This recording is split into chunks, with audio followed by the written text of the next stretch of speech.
Welcome to the Revenue Builders Podcast with John McMahon and John Kaplan. This podcast is brought to you by the team at Force Management. Today's segment features Sahir Azam, partner at Index Ventures and former chief product officer at MongoDB, where he helped scale Atlas into a multi-billion-dollar platform.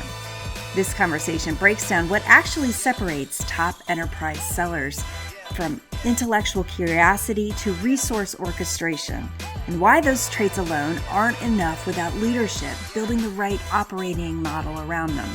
Sahir also explains how sales leaders create scale through enablement, accountability, and structured engagement, not just hiring more talent.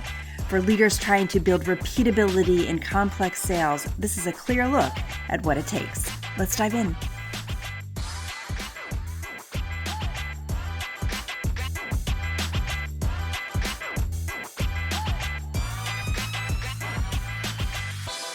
So Sahir, I know, from experience that as a chief product officer, you were extremely involved in the sales side of the business, making countless sales calls all over the world. A lot of miles. Yeah, a lot of miles. And as you think back, can you think about some of the salespeople you saw and the best attributes of the best salespeople? Yeah, absolutely. I think there's a few things that I call out. One, and I think it's critically important, especially in today's buying environment, is intellectual curiosity.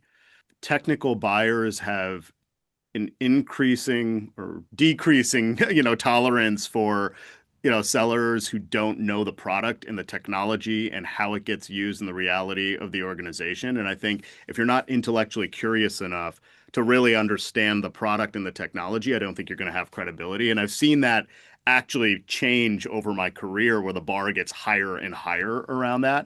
And it doesn't mean that you need to be deeply technical, but you need to be able to spend the time to learn and be able to connect with that audience. And I think the other aspect is, even if you're selling high in an organization, the average CIO today is much more technical than they were, 15 years ago. And so the idea of it just being like a, business relationship sale, I think is very rare today. Sure, that's additive, but I think it starts with really understanding the business problem and the technology in a way that really can connect with the buyer. And so that intellectual curiosity, I think, is the through line for all the best sellers, no matter what personality and background and profile they've had.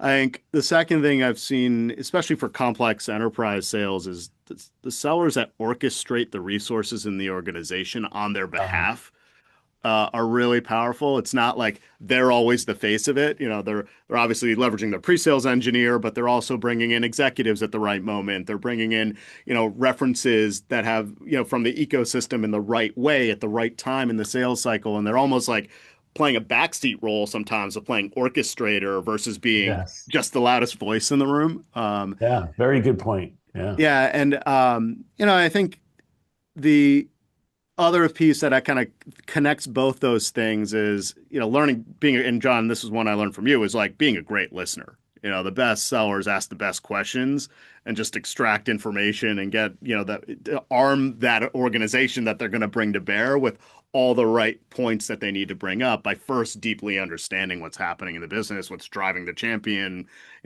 what's top of mind for them. So I think those are some of the things that really stick out. And I've been lucky that, I've had the privilege of working with a lot of great, sellers across various companies through my career. And those are kind of the things that if I try to simplify it, it comes down to.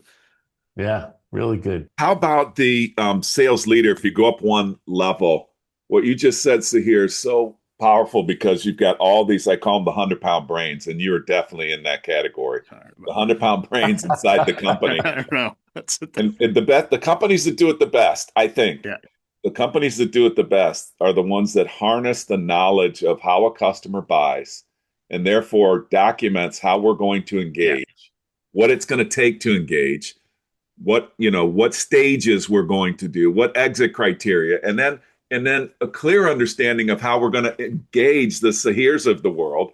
It's got to be qualified. Customers got to be qualified. We've got to be qualified.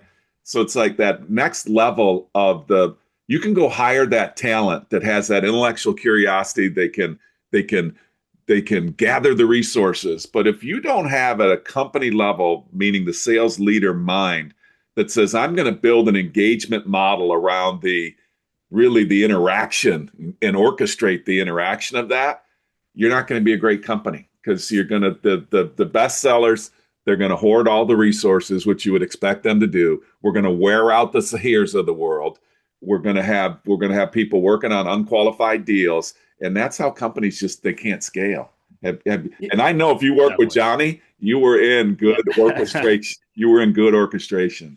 Yeah, Cap, I'm totally with you, because there's almost like layers of this. Like, the question I was answering earlier was more about like the characteristics of the individual contributor or seller. Yeah. But I think in terms of at the leadership level, it's a few things. I think it's the operational rigor kind of aspects that I think you're bringing up in terms of a playbook and resource management and really, territory management, all the things that kind of go into that. But I also think it's culture. I've also seen not so great sales organizations where there just isn't a culture of accountability, where there isn't that, it's marketing didn't give me leads, or, I don't know how to run my forecast because it's a consumption-based business. Like, at the end of the day, like, that's just, to me, a cultural challenge that I've seen with, some of the sales organizations that are not as high performing as the ones that, John and I have had the privilege of, kind of working on together.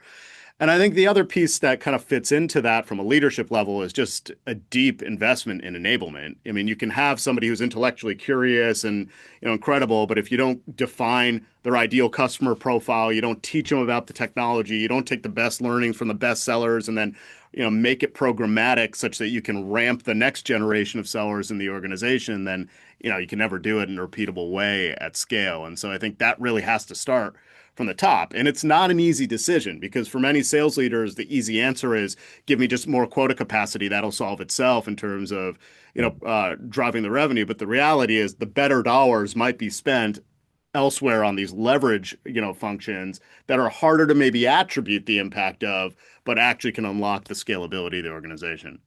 Well said. That's going to be a clip that's going to be replayed over and over and over again. That was well said. Yeah, well done. Thanks for listening to today's episode. If you enjoy the content, please subscribe, rate, and review the show to help us reach more people. This show is brought to you by Force Management, where we help companies improve sales performance, executing the growth strategy at the point of sale. Check out forcemanagement.com for more information.